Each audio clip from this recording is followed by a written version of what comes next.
Assalamualaikum warahmatullahi wabarakatuh. Halo teman-teman, kalian tahu tidak bahwa ada banyak tokoh-tokoh ulama yang menyebarkan Islam secara tidak langsung? Terdapat beberapa alasan mengapa para ulama tidak dapat menyebarkan Islam secara langsung, yaitu dikarenakan mendapat ancaman dari penjajah, serta banyak para ulama yang menetap di negara Arab untuk memperdalam ajaran Islam dan sekaligus menjadi guru Islam dari Indonesia. Dalam video ini, kita akan membahas tentang beberapa tokoh-tokoh ulama Nusantara yang menjadi guru umat Islam di negara Arab. Syekh Abdul Samad Al-Palimbani. Syekh Abdul Samad Al-Palimbani lahir sekitar tahun 1704 di Palembang, Sumatera, adalah seorang ulama dan sufi terkemuka yang memiliki pengaruh besar dalam dunia Islam di Asia Tenggara, khususnya di kalangan masyarakat Melayu. Ia dikenal sebagai salah satu tokoh penting dalam pengembangan pemikiran sufisme dan penulisan karya-karya keagamaan yang berpengaruh. Abdul Samad memulai pendidikannya di Palembang sebelum melanjutkan studi ke Tanah Suci, Makkah dan Madinah. Selama tinggal di Arab, ia aktif mengajar dan menulis, menghasilkan banyak karya yang menggabungkan ajaran sufi dengan hukum Islam. Abdul Samad memiliki pengaruh yang luas di kalangan ulama dan murid-muridnya di seluruh Nusantara. Ia dikenal sebagai guru bagi banyak tokoh terkemuka lainnya dalam tradisi keilmuan Islam. Syekh Mahfuz Al-Tarmasi. Syekh Mahfuz Al-Tarmasi lahir pada 31 Agustus 1868 di Tremas, Pacitan, adalah seorang ulama terkemuka di Indonesia yang dikenal sebagai ahli fikih, hadis, dan qiraat. Ia merupakan sosok yang berpengaruh dalam pengembangan pemikiran Islam di Nusantara dan memiliki banyak murid yang tersebar di berbagai penjuru. Mahfuz memulai pendidikan keagamaannya di pesantren-pesantren lokal sebelum melanjutkan studi ke Makkah. Selama di Makkah, ia diizinkan untuk mengajar di Masjidil Haram, sebuah kehormatan yang menunjukkan pengakuan atas keilmuan dan kepakarannya. Sebagai seorang guru, Mahfuz melahirkan banyak murid yang menjadi ulama terkemuka di Nusantara. Ia juga dikenal sebagai salah satu tokoh penting dalam penyebaran ilmu qiraat di Indonesia. Syekh Nawawi Al-Bantani. Syekh Nawawi Al-Bantani yang memiliki nama lengkap Muhammad Nawawi bin Umar Al-Bantani, lahir pada tahun 1813 di Tanara, Banten. Ia adalah seorang ulama terkemuka dan berpengaruh dalam sejarah Islam di Indonesia dan dunia. Dikenal sebagai Imam Masjidil Haram dan penulis produktif dengan lebih dari 115 karya di berbagai bidang ilmu Islam. Nawawi memulai pendidikan agama di bawah bimbingan ayahnya, Syekh Umar bin Arabi, serta ulama-ulama lokal lainnya. Pada usia 15 tahun, ia melakukan perjalanan ke Makkah untuk menunaikan ibadah haji dan melanjutkan studi di sana selama 3 tahun. Nawawi menjadi terkenal sebagai pengajar. Ia mengajar di rumahnya di Syi'ib Ali yang menarik banyak murid dari berbagai penjuru dunia. Syekh Muhammad Yasin bin Muhammad Isa Al-Fadani. Syekh Muhammad Yasin bin Muhammad Isa Al-Fadani lahir pada tahun 1904 di Sumatera Barat, Indonesia. Ialah seorang ulama dan cendekiawan muslim yang sangat berpengaruh, terutama di Mekah.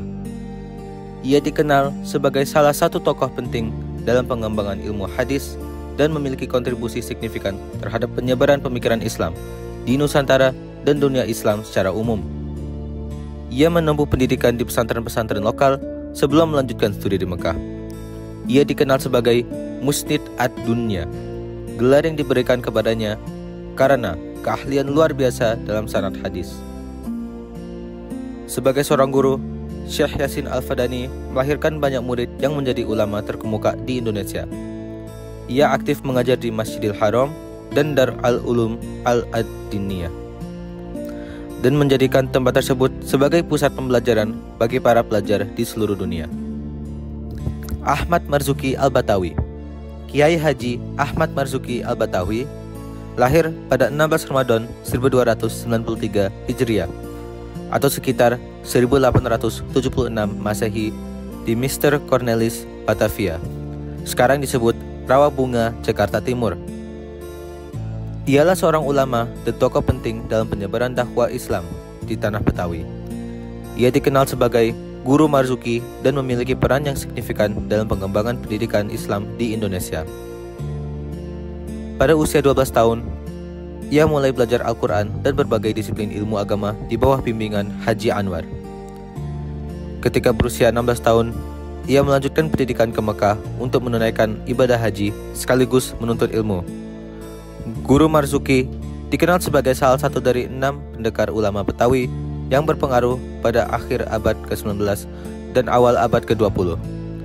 Bersama dengan tokoh-tokoh ulama lainnya, ia berhasil memperluas pengaruh keulamaan dan intelektualitas mereka di Jakarta dan sekitarnya. Syekh Ismail Al-Khalidi Al-Minangkabawi. Syekh Ismail Al-Khalidi Al-Minangkabawi lahir pada tahun 1712 di Teluk Belangga, Simabur, Kabupaten Tanah Datar, Sumatera Barat. Ialah seorang ulama terkemuka yang berperan penting dalam penyebaran ajaran Islam di Indonesia, khususnya tarekat Naqsyabandiyah Khalidiyah. Ia dikenal sebagai pelopor tarekat ini di Minangkabau dan memiliki pengaruh yang luas di Asia Tenggara. Ia mempelajari Al-Quran dan ilmu keislaman melalui kitab-kitab berbahasa Melayu dan kitab kuning berbahasa Arab. Setelah menyelesaikan pendidikan awalnya, ia pergi ke Mekah untuk menunaikan ibadah haji dan melanjutkan studi selama 30 tahun. Syekh Ismail dikenal sebagai penulis produktif dengan banyak karya yang hingga kini masih dipelajari, seperti Kifayatul Ghulam, Ar-Rahmatul Habitah, dan Risalah Mukarronah Sembayang. Syekh Abdul Karim Al-Bantani. Syekh Abdul Karim Al-Bantani lahir pada tahun 1840 di Desa Lempuyang, Kecamatan Tanara, Kabupaten Serang, Banten. Adalah seorang ulama dan mursyid tarekat yang sangat berpengaruh di Indonesia, khususnya dalam penyebaran ajaran tasawuf melalui tarekat Qadariyah wa Naqsyabandiyah. Ia merupakan keturunan langsung dari Sultan Maulana Hasanuddin, pendiri Kesultanan Banten. Setelah menerima pendidikan agama di tanah kelahirannya, Abdul Karim melanjutkan studi ke Mekah. Selama di Mekah, ia mendalami ilmu tasawuf dan menjadi salah satu khalifah tarekat tersebut setelah gurunya wafat. Ia dikenal sebagai salah satu tokoh penting dalam sejarah Islam di Indonesia yang telah memberikan kontribusi signifikan terhadap perkembangan pemilu. Muhammad Arsyad bin As'ad Al-Banjari. Syekh Muhammad Arsyad bin Abdullah Al-Banjari, lebih dikenal sebagai Syekh Muhammad Arsyad Al-Banjari, lahir pada 17 Maret 1710 di Lok Gabang, Kabupaten Banjar, Kalimantan Selatan. Ia adalah seorang ulama terkemuka yang memiliki peran penting dalam penyebaran Islam di Nusantara, khususnya di Kalimantan. Beliau dikenal sebagai penulis produktif dengan karya terkenalnya adalah Sabilal Muhtadin yang menjadi rujukan utama dalam bidang fikih bagi umat Islam bermazhab Syafi'i di Asia Tenggara. Setelah menyelesaikan pendidikan awal di kampung halaman, Syekh Muhammad Arsyad berangkat ke Mekah pada usia sekitar 30 tahun untuk mendalami ilmu agama. Selama masa studinya, ia menguasai banyak disiplin ilmu termasuk fikih, tasawuf, dan hadis. Ia dikenal sebagai salah satu tokoh penting dalam sejarah Islam di Indonesia yang telah memberikan kontribusi signifikan terhadap perkembangan pemikiran Islam dan pendidikan agama di Nusantara. Hasan Mustafa adalah seorang politisi Bangladesh yang dikenal sebagai anggota dari Bangladesh Awami League.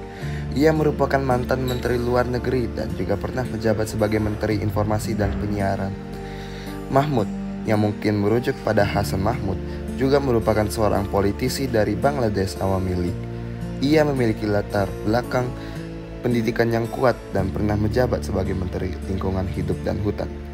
Kedua tokoh ini mencerminkan dinamika politik yang kompleks di Bangladesh, di mana konflik antara partai politik seringkali melibatkan tuduhan serius terhadap individu kunci.